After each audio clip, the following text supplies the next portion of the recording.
Hey, this is Cameron, and welcome to the reaction log. Whoa, whoa, whoa. Hold on, let me get my coffee really quick. Yeah, guilty as charged. I've been practicing a little bit before this. Have my cup of joe. I haven't washed that glass in weeks. Hey, we got a special one for you. It's another Rick Beato video. Whoa, whoa, whoa, I know. But this is an interesting one. It's not Charlie Puth. It's not Jacob Collier. It's Domi and JD Beck. And I've gotten a few comments about these people, specifically talking about how I should watch the Rick Beato video, which is a given. This is sore hands after all. I might as well introduce myself now. I am a classical guitarist here on YouTube. And what does it mean to be a classical guitarist here on YouTube? It means that you react to Rick Beato a lot. I don't know. I'm sorry. I feel like I've been a little lazy with my introductions recently. I'm sorry about that. I'll try to think of more going forward. In fact, if I think of any during this episode, I'll just go ahead and say them. So it looks like I've watched this video. I haven't. I don't know why it says that. Maybe I clicked on it and skipped through it. I'm going into this fresh. So I've gotten a lot of comments about this one, and particularly you guys have said that this is a good watch because these two people being featured are apparently really good or something like that, which is surprising to me because just from profiling them, looking at them in this thumbnail, they look like they don't know anything about anything, am I right? Kids these days with their eccentric hairstyles and stuff, they don't know anything. They don't know how the world works. Everybody knows the more regular you look, the better you are at music. That's why I'm so good. No, I'm just kidding. I know nothing about them other than they're revered by my comment section, which is kind of a crazy thing, honestly, because you guys hate everyone. So, I don't know. Is there anything else to say before we jump into this? I am a classical guitarist here on YouTube. I like to watch a lot of music content. I also try to make it fun in my own little weird way. And that's what I'm going to be trying to do here. You know, I love good musicians when I see them, but I'm not going to respect them too much because I also want this to be a fun experience for everyone. So, you know, just remember that. It's all jokes. And that being said, let's go ahead and jump into this video, shall we? Hey everybody, I'm Rick Beato. Oh, Rick Beato on the streets. If only that bicyclist knew, am I right? He's in a Rick Beato intro. How'd you do it, bro? Rick Beato won't invite little old sore hands on, but he'll have some random bicyclist in the background. So to sit down with two of the most gifted young musicians of today, Domi and JD Beck. I've been following them for the last few years and blown away by their musicianship and incredibly unique style. You know, Rick has set up a very interesting environment for himself. It's a jam session where he just sits back and bobs. He's almost become so prolific in music that he's wrapped back around to becoming a groupie again. Nice. An incredibly unique style. Before we begin, remember to hit subscribe. Here's my interview. Unique style. I'm hearing it. It sounds like jazz. We'll see what that entails, I guess. Tell me about your new record and kind of what we can expect. It's chaos. A lot. Yeah, chaos. Chaos, okay. Yeah, Lots of notes. full orchestra. Not on every song. 3 songs are full orchestra, but we wrote the whole record with Sibelius. So Well, explain to people what Sibelius is. Oh man, this is a real worthwhile one for me, huh? What do you mean explain to people what Sibelius is? What kind of regular people are you expecting to be watching this interview? Notation software. So woo, yeah, notation.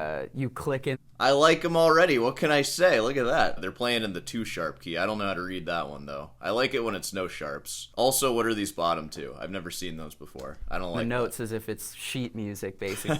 I am a classical guitarist here on YouTube. What does it mean to be a classical guitarist? It means that the guitar is an orchestra, but only this part of the orchestra. Hand us an actual orchestral score and we'll be like, And I mean, I can't even read, really. I'm so bad at that, but I learned how to use the software and we treated it. She's a guru with it, but that's my favorite software. Yeah, she's super guru. But yeah, I love the idea of writing a whole album that's good and you don't even know how to use Sibelius or read sheet music. Honestly, you can just kind of feel it out and punch stuff in and just whatever. You would expect most modern compositions to not be able how to read music either based on what they write, so, it makes sense. Recorded all these players and one at a time, and we put it together, and then we thought about how to do it live, which was insane. Okay, where did you record these players and how did you do that? We went to LA and we wanted to record each player one at a time. Okay. So multiple takes of them or just one take? Yeah. Okay.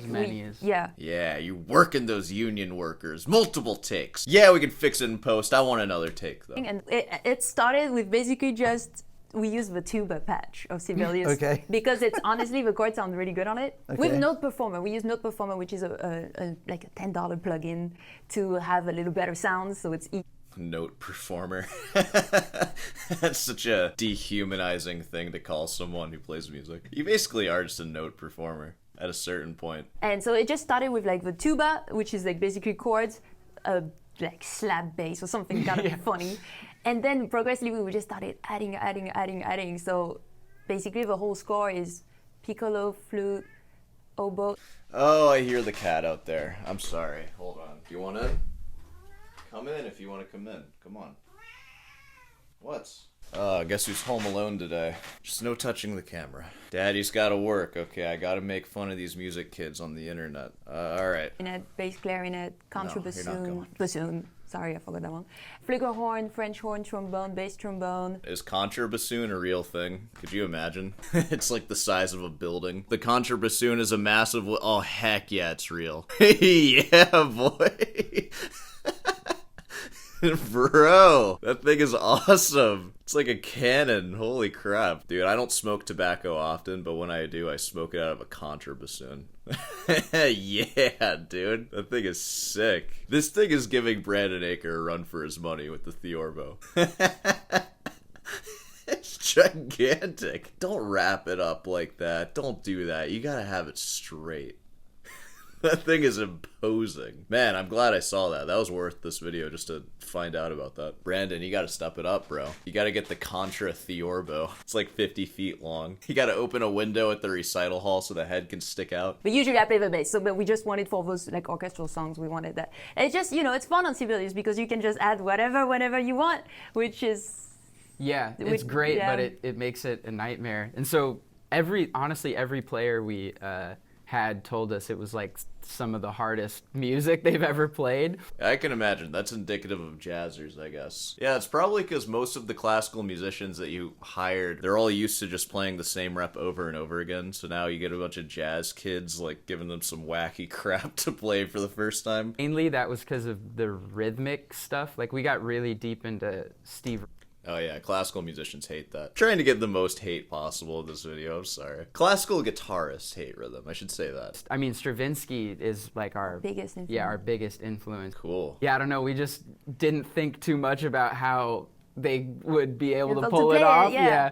Also, when we would have crazy lines, instead of nicely devising it between players, we would just be like, we just wrote the whole thing, and then during the session we would be like, okay, so just play the 2 first beats of each bar, and then play the 3 and 4, and then we make it work. Yeah, we did one at a time. It took us 110 hours. We used one microphone too. The only microphone we used on the whole record was this binaural Neumann head microphone. Okay. What? What? That's such a wacky choice. The binaural Neumann with the ears, so you can get all up and down. So we can get all up in the ear for when we record it. Ooh, you can feel my mustache in it. Has a record ever been recorded that is just that? That's insane. I wonder how... What? Hold on, let me look that... Alright, Kat, you gotta go. You clearly don't want to hang out with me, so just get out.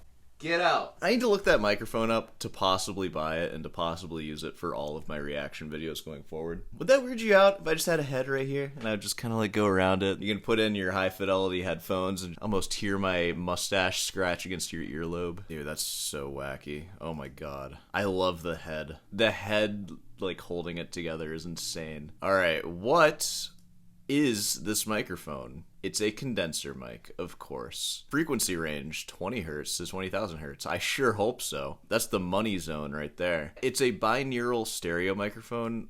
I don't know what that means. It has 2 microphone capsules built in. So I want to know what kind of microphones those are then. Are they like omnidirectional? So when recorded audio signal is reproduced through high quality headphones, the listener perceives a sound image almost identical to the one he would have heard at the recording location. Assuming he is kind of weird, but alright. What kind of flippin' microphones are they? I might not even be asking the right question to even like know what's going on. I guess what I'm trying to get at is I wonder if they change the direction to like change panning in the track or to make like a different stereo image. I imagine not though. Like you probably wouldn't do that. I guess I'm asking why. Why do that? Like I guess why do that maybe is just that it's kind of like using an XY pair or whatever they're called. I'm not super privy with the like names for all the arrays and stuff. But like XY is 2 microphones, I think, right? And it's kind of like that. So you get like a nice stereo image for every instrument you record. But I guess my question is why? Maybe they'll answer that. That would be cool. That's a really freaking hilarious microphone, though. That's insane. Imagine using that to record everything. It almost feels a little wrong recording into this thing. Like, you just go right up to their head and do your freaking scream vocals. Just screaming at it. Play your guitar, put the head there. Yeah, take some guitar. There you go. Put your horn up to it. Did you ever put googly eyes on it? You should do that. Yeah, Yes, because that was the only mic we owned. That was your one microphone you owned? Whoa! That's so weird. That's like the weirdest part of this interview. This is basically the only mic that I own. It was $200. It's the Rode NT1A. Sounds alright. It's okay.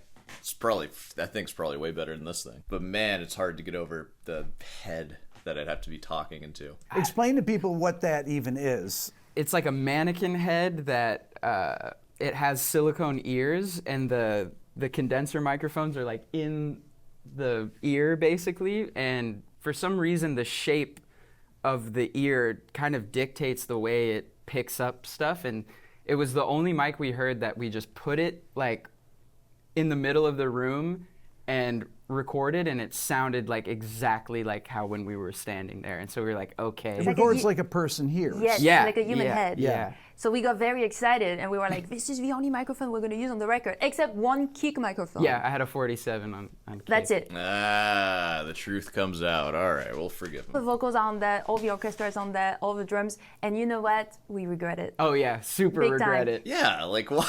Of course you regret it. That's insane. Okay, so if you're singing into it, are you singing into the head? Yes, we faced like Yeah, we sung like directly into the nose. nose to nose. But all of that to collapse them to mono at the end because it sounded better. Yeah, we did. We collapsed vocals to mono after. How did you guys record your parts, like the drums? Was that recorded first and the orchestral players? You're telling me you recorded your drums with that thing, too? I know you said the kick, but you got a bunch of other stuff there, too. Did you put the head, like... I did record drums first, just at my parents' place in Dallas. We have like a little studio set up in the garage, and we used our budget from the label. Instead of going to a studio, we got a Neve BCM-10. So Good choice. Just use their money to buy more gear. head microphone and then the kick, and I recorded. Every song is one full take. On the first record, I would cut like 2 bars at a time, and I would do like weird stuff, but then for some reason for this one I just felt like, I don't know, the music was already so crazy. I was like, I wanted to feel almost like a live performance, piece, but yeah. I did like 10,000 takes of every song though. I lost my mind, like waking up so early and just going all day until like my wrist hurt, and then I was like, okay, I have to stop. That's fun. It's really funny how easy it is to write music and how hard it is to record music. At least from my like pretty limited experience of just like writing songs. You can write a song in like an hour and then it'll take like weeks to actually like track everything. It's funny how that works. Recording anything in one take is crazy. As a classical guitarist, you are expected to be able to replicate like your performance in one take because you have to do it live, obviously. Never would I ever, though, unless it was just a live recording, not do more than one take. Because it's just never going to be your best work. Unless it is, or if you do it 10,000 times, I guess. I guess you get like kind of good at doing that. That's a lot, though. I respect that. That's cool. Also, a lot of people think it's only me writing because I'm the keyboard player, but no. We write everything next to each other on one laptop with Sibelius, no instruments involved. So for 4 months, we were just doing that. Singing, writing, orchestrating, arranging. And so then comes the time. I need to hear this music. I'm sorry. We're talking a lot about how this music is written, and I need to hear it now. And guess what? I'm not going to play any of it because they go through a record label and it's probably freaking copyrighted, and I'm trying to get paid here. Yep, definitely hearing those minimalist influences they mentioned.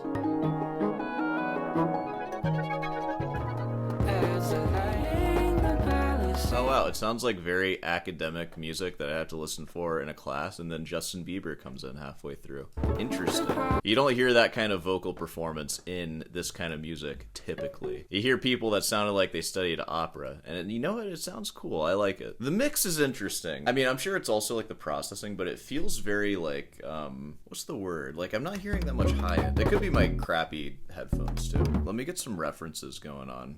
The Black Parade. How is this mixed? Oh, no, my headphones are a little boxy, actually, so that I'm kind of hearing stuff. Even still, though, It's definitely less vibrant than the Black Parade, which is just my standard reference for everything. Whatever, I have no idea what I'm talking about, too. I'm literally a schlub loser. So, take it with a grain of salt. Man, how to figure it out and stuff. And also live, I play bass with the left hand, so I think what you mean is you play the keyboard, right? You play bass with left hand. It sounds like you're just playing piano, you button pusher. Also, it's hard for her. Like the chords we write are like really big and dense, and you can only reach I barely have a ninth. Okay. Barely. So it's Weak, a ninth. a lot of like. Weak. Yeah. What's my range on guitar? Oh yeah, look at that. I could cheat. I'm gonna cheat. What's like the absolute largest? It would probably be that. 2 octaves and a major sixth. What's up? One hand. I know the argument on keyboard is you just do, well, with 2 hands I can go boom, beam, and whatever. But I don't. How long have you guys been playing together? 2018. Yeah, since 2018. Since 2018. January. And we were born in 2005. That's like, I wonder how old they are. 2000 and 2003. All right, whatever. We've been playing together since 2018, and we were born in 2016. So 8 years. Yeah. And God, dude, 8 years. That's 20. Yeah, wow, it is. God, dude, my life is flashing before my eyes. I'm gonna be dead soon. I'm going to die soon. I think about that when I lay in bed. I think about how many times I've been here before. How many times have I stared up at my ceiling? Has it been 10,000? Probably. How many more do I get?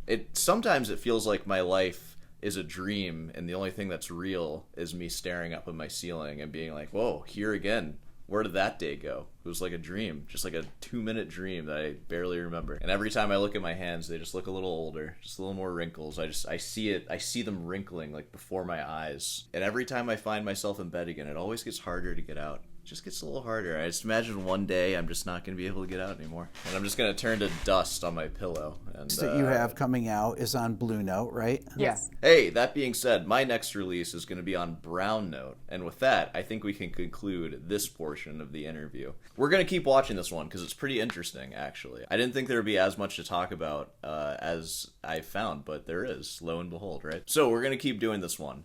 But I'm going to go ahead and wrap this one up here. Of course, if you made it this far, be sure to subscribe and leave a like. Hey, I have a recital class. If you'd like to join that and play some classical music, you can do that, and it's a good just performance experience, and it's a fun time for everyone. That'll be happening this Sunday, every Sunday. I do it every Sunday. Link in the description for that. And of course, head on down over to Rutin's Delight for some merch, and I'll see you in the next one.